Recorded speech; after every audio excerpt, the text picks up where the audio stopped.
18th century में जब internet नहीं थे तब स्कैमर्स के पास एक ही तरीका था कि वो लोगों के बीच जाएं, उनमें विश्वास जमाएं और उन्हें लूटें। धोखा स्वभाव है मेरा। तो स्कैमर्स ने लोगों में विश्वास जमाने के तरीके खोजने शुरू कर दिए, क्योंकि वो ये जानते थे कि किसी को तब तक नहीं लूटा जा सकता जब तक वो आप पर विश्वास न करने लगे।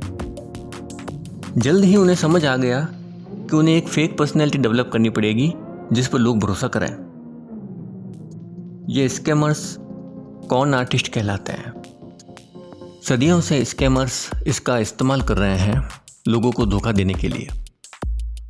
ये लोग अपने कपड़ों से, हाव भाव से, एटीट्यूड से लोगों में विश्वास पैदा करते हैं और फिर जब कोई इन पर पूरी तरह विश्वास करने लगता है तो उसे धोखा देकर भाग जाते हैं। वास्तव में ये लोग अपनी बॉडी लैंग्वेज से झूठ बुलवाने में एक्सपर्ट होते हैं। ये लोग ट्रेंड होते हैं नॉन वर्बली झूठ बोलने के लिए। विडंबना यह है कि इस तरह की ट्रेनिंग को आजकल पर्सनैलिटी डेवलपमेंट के नाम पर बेचा जा रहा है और यही कॉन्स्पिरेसी है। मजा आएगा।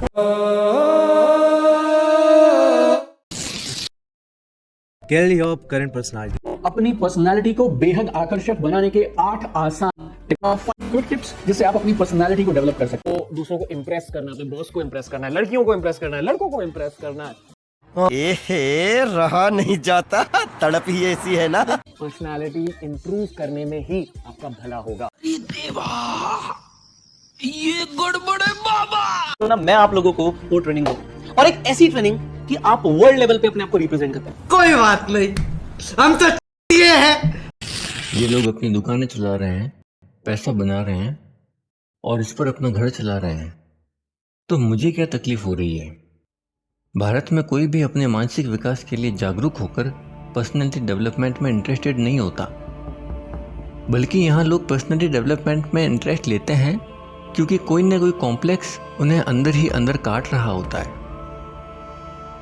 सभी की तरह मेरे भी कुछ कॉम्प्लेक्स थे, जिसकी वजह से मेरी भी रुचि पर्सनैलिटी डेवलपमेंट में पैदा हुई और मैंने भी यूट्यूब पर पर्सनैलिटी डेवलपमेंट पर वीडियो देखे।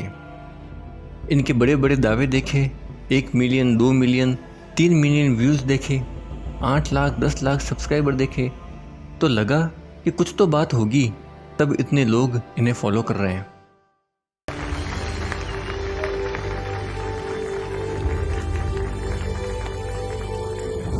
लोग पता नहीं कहाँ से उठ के आए थे, दिमाग में गोबर भरा हुआ है सबके। इंसान के दिमाग की बनावट ही ऐसी होती है कि वो मेजॉरिटी के ओपिनियन को बिना शक सही मान लेता है। अगर 100 लोग एक गलत बात को सही बता रहे हो तो 101वां व्यक्ति सवाल नहीं उठाएगा, बल्कि बिना शक किए वो उस बात को सही मान लेगा। आज जिसके जैसे हाथ लग रहा है वो वैसे ही पर्सनैलिटी डेवलपमेंट के टिप्स दे रहा है। आजकल कोई भी पर्सनैलिटी टिप्स देना शुरू कर देता है। ऐसे में इन बातों की ऑथेंटिसिटी पर सवाल करना जरूरी हो जाता है। इसलिए जब मैंने पर्सनैलिटी डेवलपमेंट कोर्सेज का ओरिजिन खोजने की कोशिश की तो पता चला कि इसका कोई एक ओरिजिनेटर या खोजकर्ता नहीं है। अलग अलग समय पर अलग अलग लोगों ने अपने हिसाब से पर्सनैलिटी के सिद्धांत बना लिए। कई दार्शनिकों ने, कई राइटर्स ने, कई मनोवैज्ञानिकों ने, कई पब्लिक स्पीकर्स ने अलग अलग समय में अपनी अलग अलग थ्योरीज दी। और गहरे खोज करने पर पता चला कि प्राचीन ग्रीक फिलोसोफर्स ने सबसे पहले पर्सनैलिटी का सिद्धांत बताया। मगर यूट्यूब पर पर्सनैलिटी डेवलपमेंट पर बने वीडियोस में उन सिद्धांतों का कहीं दूर दूर तक कोई उल्लेख नहीं है। तो फिर ये पर्सनैलिटी डेवलपमेंट टेक्निक्स आई कहाँ से? कैलिफोर्निया यूएस में जन्मे टोनी रॉबिन्स की नेटवर्थ आज $600 मिलियन है। इन्होंने अपने seminars, audio programmes, educational videos के जरिए विश्व के 100 देशों में 5 करोड़ लोगों से ज़्यादा को प्रभावित किया है। इन्हीं की सफलता से प्रभावित होकर आज दुनिया भर में सैकड़ों लोग अपने अपने कोर्सेज बेचने में लगे हैं। 17 साल की उम्र में इन्होंने जिम रॉन्स का सेमिनार अटेंड किया। जिम रॉन्स ने टोनी रॉबिन्स को कोचिंग देना सिखाया, जिसके बाद 20 साल के होने तक टोनी रॉबिन्स पॉपुलर हो गए। टोनी रॉबिन्स के गुरु जिम रॉन भी सेमिनार्स किया करते थे।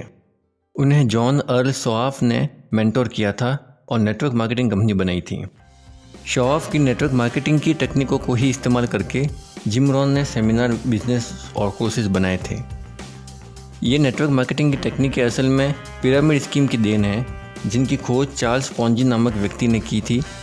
और ये शख्स चार्ल्स पॉन्जी विश्वविख्यात कॉन आर्टिस्ट और ठग थे। तो वास्तव में आज जो कोर्सेज सिखाए जा रहे हैं उनका आधार कई कॉन आर्टिस्ट की बनाई गई टेक्निक्स है।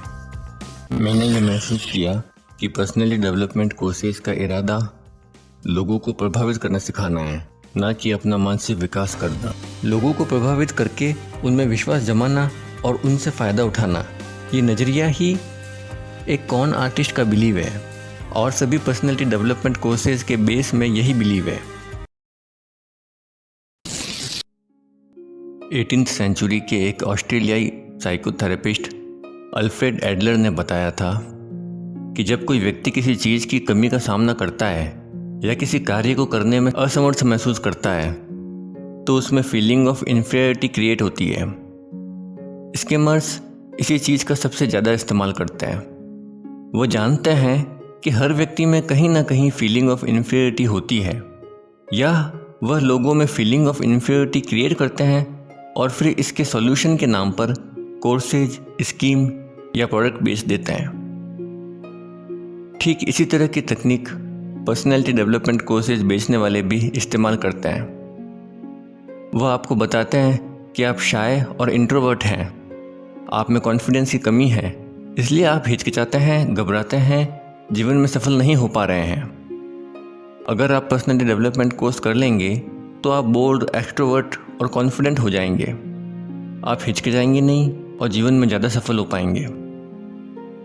यानी पहले आप में फीलिंग ऑफ इन्फीरियरिटी क्रिएट करते हैं, फिर सॉल्यूशन के नाम पर महंगे दाम पर कोर्स बेचते हैं। टोनी रॉबिन्स की कोई न्यूरोलॉजी या साइकोलॉजी की फॉर्मल एजुकेशन नहीं है। जिम रॉन या जॉन अर्ल शॉफ के पास भी ऐसी कोई फॉर्मल एजुकेशन नहीं थी। मुश्किल यह है कि ऐसे लोग जिनके पास न्यूरोलॉजी या साइकोलॉजी की कोई फॉर्मल एजुकेशन नहीं है, फिर भी वह पर्सनैलिटी डेवलपमेंट कोर्सेज करा रहे हैं और इसके कारण लोगों का मानसिक स्वास्थ्य खराब हो रहा है। पर्सनैलिटी डेवलपमेंट के नाम पर इन कोर्सेज में जो सिखाया जा रहा है उससे मानसिक विकास होने की बजाय मानसिक दबाव, तनाव, अस्थिरता पैदा होती है। जो आप वास्तव में नहीं हैं वह बनने की कोशिश करने से स्प्लिट पर्सनैलिटी डिसऑर्डर जैसी समस्या हो सकती है। ये एक गंभीर मानसिक बीमारी है। फिल्म अपरिचित में एक व्यक्ति अम्मी की कहानी बताई गई जिसमें 3 पर्सनैलिटी विकसित हो जाती है। और पर्सनैलिटी डेवलपमेंट के नाम पर जो नकली पहचान देने की कोशिश की जा रही है उससे पर्सनैलिटी के स्प्लिट हो जाने का खतरा बना रहता है। अम्बी एक नाइस गाय का कैरेक्टर है जो एक गुड लिसनर है, ऑनेस्ट है, सबके लिए रिस्पेक्टफुल है, क्यूरियस और सबकी मदद करने वाला है। यानी उसमें वह सभी अच्छाइयाँ हैं जो किसी इंसान में होनी चाहिए। ये वह आम सीधे साधे लोग हैं जिनकी कोई कद्र नहीं करता और इसलिए उन्हें पर्सनैलिटी डेवलपमेंट की ज़रूरत महसूस होती है। नाइस गाय हमेशा दूसरों की भावनाओं की कद्र करने के चक्कर में अपनी भावनाएं दबाते हैं और दूसरों के लिए इस्तेमाल की वस्तु बन जाते हैं। इससे तंग आकर अम्बी दूसरे कैरेक्टर रेमो की ओर जाने लगता है। रेमो एक सुपर मॉडल कैरेक्टर है। यह एक right body language, right dressing, positive outlook, attitude, manners, hygiene और ग्रूमिंग की समझ रखने वाला, स्माइलिंग और आई कांटेक्ट मेंटेन रखने वाला बोल्ड और अट्रैक्टिव कैरेक्टर है। यह पर्सनैलिटी डेवलपमेंट के नाम पर एक फेक पर्सनैलिटी अपना लेने वाले लोग हैं। सुपर मॉडल कैरेक्टर बनने से आप लोगों को जल्दी प्रभावित करने लगते हैं, मगर क्योंकि ये नकली दिखावा है इसलिए इसे लगातार बनाए रखना पड़ता है, जो मानसिक दबाव, तनाव, डिप्रेशन और एंग्जाइटी की तरफ ले जाता है। हद से ज़्यादा दबाव झेलने से इंसान एग्रेसिव, चिड़चिड़ा और अस्थिर हो जाता है। भीतर दबी भावनाएं अनियंत्रित होकर हिंसक व्यक्तित्व का रूप ले लेती है। ये वह लोग हैं जो अपने पर से नियंत्रण खोकर अमानवीय व्यवहार करने लगते हैं। लोगों को प्रभावित करने के लिए जब स्कैमर्स ने फेक पर्सनैलिटी बनाई तब उनके सामने पहली चुनौती ये थी कि वो ऐसी टेक्निक बनाएं जो लोगों पर तुरंत प्रभाव डाले, क्योंकि उन्हें डर था कि ज़्यादा समय होने पर सामने वाला उनके इरादे भाप जाएगा। उन्हें धोखा देकर भागना था, इसलिए उन्होंने इसकी परवाह नहीं की कि लंबे समय में इस फेक पर्सनैलिटी के क्या परिणाम आएंगे।